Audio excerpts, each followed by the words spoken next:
Hi, welcome to my channel again. This is Jennifer. So today I'm going to show you 5 different strategies that you have to give your online classes.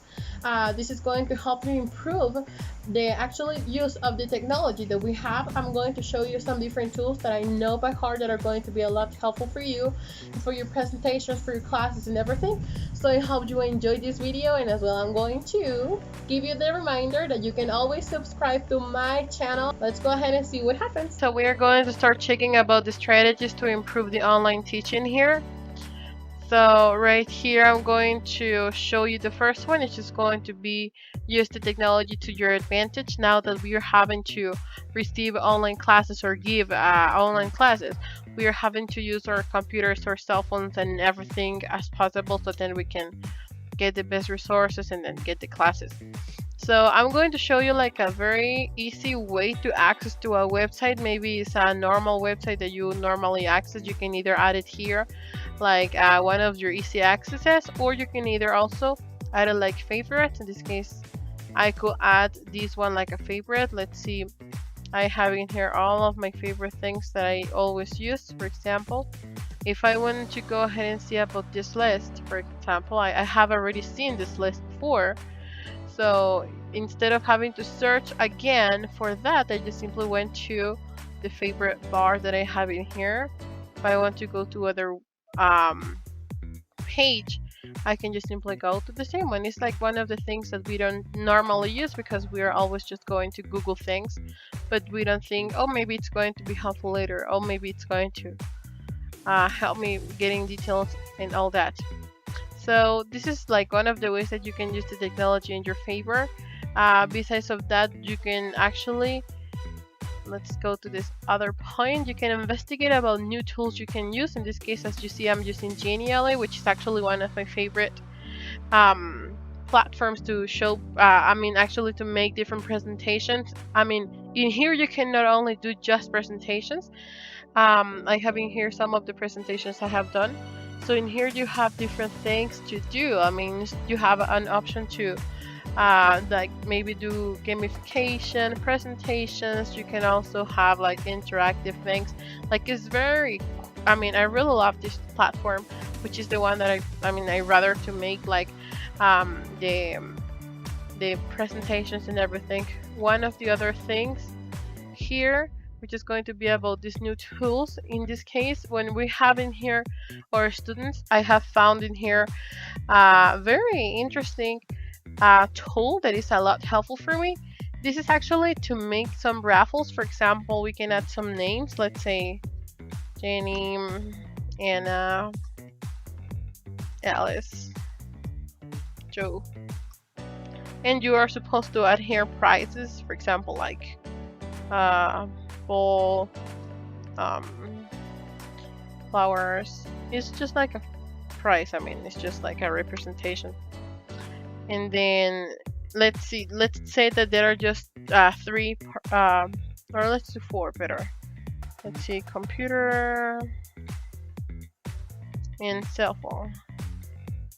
Let's say that those are the prices. So then it goes ahead and I go click on the raffle prizes, and then it's going to show me like a list of who, like which one that I added before is going to get the price, right? So in this case, the way that I have been personally using this is like this. I have been adding in here the names of my students. Let's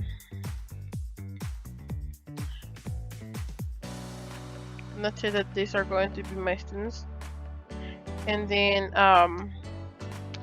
in here in the prices, I just simply type in class, and that's it. And then if I need someone to talk, for example, we're talking about something, and then I need to have an answer for someone. I know that they are not going to answer it. Maybe if they are like kind of shy or something, which we could develop a little bit more. But if I want to specifically someone and I don't know, I just say like, hey, please give me an answer.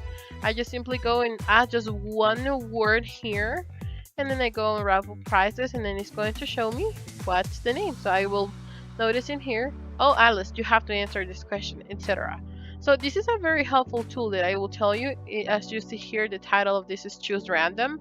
This is one of the ways that you have like to have your students also participate when they are at class and everything.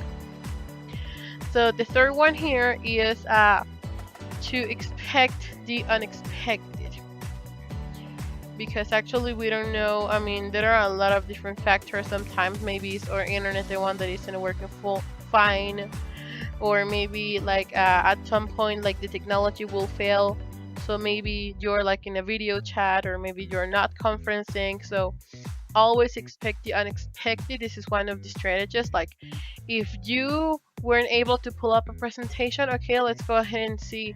All right, let's go to YouTube and see what am I going to find, like maybe a video. This is also one of the things that you can take advantage of the technology, because you have you have access to a lot of different things. So in this case, this is not only a platform to listen to music. I mean, this has a lot of educational things. For example, I have done in here also a video on how to use Genially, which is the platform that I mentioned before. So you can also, it's actually a Spanish video, but you can also watch it here. And then there are a lot of different things that you can take advantage of. So always expect the unexpected. Like be transparent in your communication to students about the technology failure, for example. Like put a policy in place, like maybe that all is the actions students should take if they like are unable to submit assignments that you have asked for, because of the technical situations they're having. Maybe they are not having access to the internet or anything like that. Whatever. I mean, it could happen to everybody, like whatever. So you should always be prepared. So the point of this is always be prepared with everything. Maybe you don't have access to the online tool that you used. For example, if let's say that you were trying to, that you made a picture, for example. I usually use this to make pictures, to be honest. So I have a lot of things that I use a lot this tool. But the thing that maybe it didn't work here, I wanted to show them this picture, for example. I wanted to talk about the long or short flowers, and then when I opened this one, it didn't work. So then I can just simply go ahead and quickly go to search to Google maybe the meaning of that or something. So this is actually also another platform that you have like to create pictures. I mean, as you see, I have a lot. I mean, like I mentioned, I've been using this a lot. So this is one of the things that I really love to use. Now let's move on to the number 4. You can as well establish a sense of comfort on your class. What about this? This is something that I like to say. Whenever we are in class, maybe we don't think about, oh well, I'm at school, so I'm like sitting down in my desktop, and then I'm just going to pay attention and then participate in the class and then talk and things. Like it's not the same receiving class like with the teacher present, then we just listening to the teacher. So we, like as teachers, should try to establish a sense of comfort for our classes, like because I mean basically like all of the students are like looking to you like what you are doing. But then if you are doing a lot of things and you don't let them participate, or maybe you are making them to feel uncomfortable because you're asking, hey, Alice, answer me this question. And then Alice is like, oh my god, everybody's going to hear me or something. So just try to like demonstrate like enthusiasm when you talk, like with the tone. Maybe there was something that didn't that you didn't like from the students or something like that. Try to, like if you were at class, with a good tone, try to avoid having your students feel anxiety, for example, because everybody's at home now, so we don't like a lot. Doing a lot of stuff. Maybe we work or we have like a lot of things to do, and then oh my god, I have to be at class and all of these things, or I have a lot of different homeworks to do, so I don't even have time or something. Like try to have the students feel like they are really going to like get out from the world when you give them the class, when you show them, when you teach them. and always be prepared with all of the stuff. So like you can maybe, like I will say, encourage like each student to personalize like maybe their homepage. If you let them maybe work in a specific platform, you can let them personalize. I mean, they can set up music.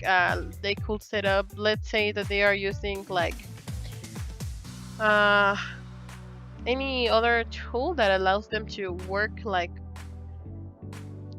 in things that they can use.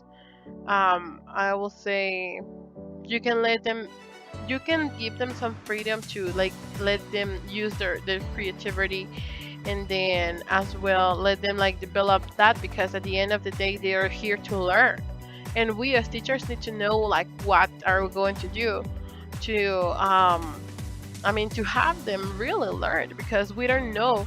I mean, maybe we don't know if they are really paying attention to to what we are saying, like, because maybe they are not showing their picture. Maybe they are paying attention, but they are doing other things, because everybody has always like different ways of learning. So try to like let the students be a little bit more creative in this stuff with the technology. Maybe you were not used to teaching this way before, and now it is your turn to be the best version of you, because it's going to be something that, I mean, at the end of the day, maybe now in 4 or 10 years you must use the technology. It's not going to be like everybody's always going to have like a physical book. In the future, or in the even in the near future, we have like different things for technology. Imagine, I mean, there are even robots already. So let's move on to the other one.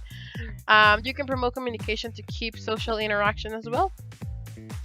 So like maybe when you are showing let's say that I am going to tell you, I'm going to teach you how to use Genially, and then you're watching the video, and then we have learned this today, and then in a week we are going to, oh okay, yes, we are going just to return to posted topics that have not been like maybe fully discussed.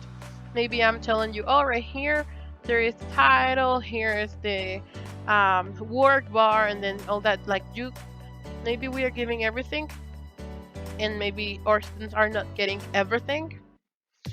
So let's go back a little bit. Okay, let's see, let's do a little viewer here. Okay, so here in these interactive elements, this part, okay, here it allows you to get a link and so on.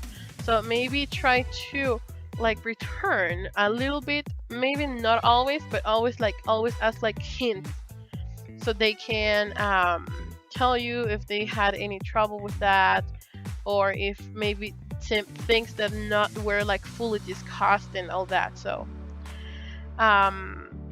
this is like in order for you to promote the communication, to keep as well the social interaction. Maybe one of the students didn't pay attention, and they didn't hear what about this interactive element means, for example, and then the other one did. So they are going to have like a communication with each other, and then they are still going to continue interacting like if they were in the present class. So actually, these are the 5 strategies that I was just going to share with you, just for you to keep that in mind. There are a lot of different tools. For example, I show you one to make presentations, not usually like PowerPoint or things like that. There's also this other one that it allows you to like make pictures. You can, I mean, you can personalize your pictures as you want. And there are other ways to play. For example, maybe you want to play with your students, you can like place them some music to hear what is the sound, or some pictures to see what is the right there, what is the difference between the pictures, or as well this other option that is Kahoot. This is actually one of the options that you still have to maybe play with your students. It's not like 100, it's not like necessary for them to be like on the computer only to like play. So there are a lot of different tools. I remember we actually have to do some research still because there are a lot of things that I will tell you that allows you to work with different topics and different things. This one, it's other like platform, but it takes some time. I mean, you need to know how to use that. You need to like know how to learn, because literally this one is specifically for doing games. So you can like play with your students, you can show them the comments that they have to do on their computers and so on. And then I mean, in the reason that I was just making sure here on the strategist, be always prepared. If maybe one of your students or several students that don't have access to the internet or something, you should always have a backup, like a backup like activity or thing like warm up or things, right? So this one is also other tool that you have there. And I mean, I promise you, there are a lot of tools. You just need to wait. For example, here, tools to give online classes. I see that I have searched for that before. And then right here, I mean, if you really search for them, if you really take some time and do it in your end, you will definitely are going to find to do these things. For example, making videos. Now, YouTube is one of the most famous things that you or platforms that you have to share with them videos, and you can even edit videos right there. If I'm not mistaken, you can do that. There are different ways. For example, here there is another way that you have, like maybe for the students to make a video. You can just simply record your video. You can edit your video and everything with this other tool. This is called like this, Animotica. And then it's very easy to use if you also want to do it in this way. I mean, there are a lot of things that I will recommend you to research for. Try to research for different things. I mean, I see that the YouTube part is one of the most used platforms nowadays. So that's why we can actually go in this way with the students. Well, that's going to be it actually for the moment. I hope this strategies and these tools have maybe helped you a little bit, so then you can like improve a little bit more your online classes. I know that is not like easy, this situation, but actually this is going to be just like a little bit, and I'm 100% sure that you can actually research for more on that. So you're more than welcome to navigate on the internet and then try to search things that you know that is going to be like helpful for your students. So I'm going to finish the video right here, and I hope you have a great life and everything actually is good with your classes. So I'm just going to thank you so much for coming to watch my video, and if you have any comments or anything, you can always type them down on this video.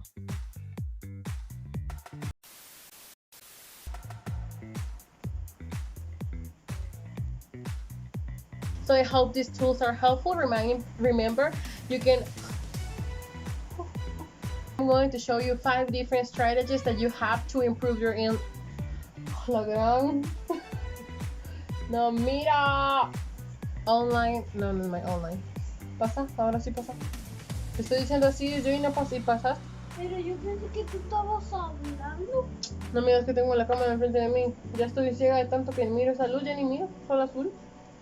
Hi, thank you for coming to watch my video. Hi, welcome to my channel today. So I'm going to show you 5 different strategies. Oh my god.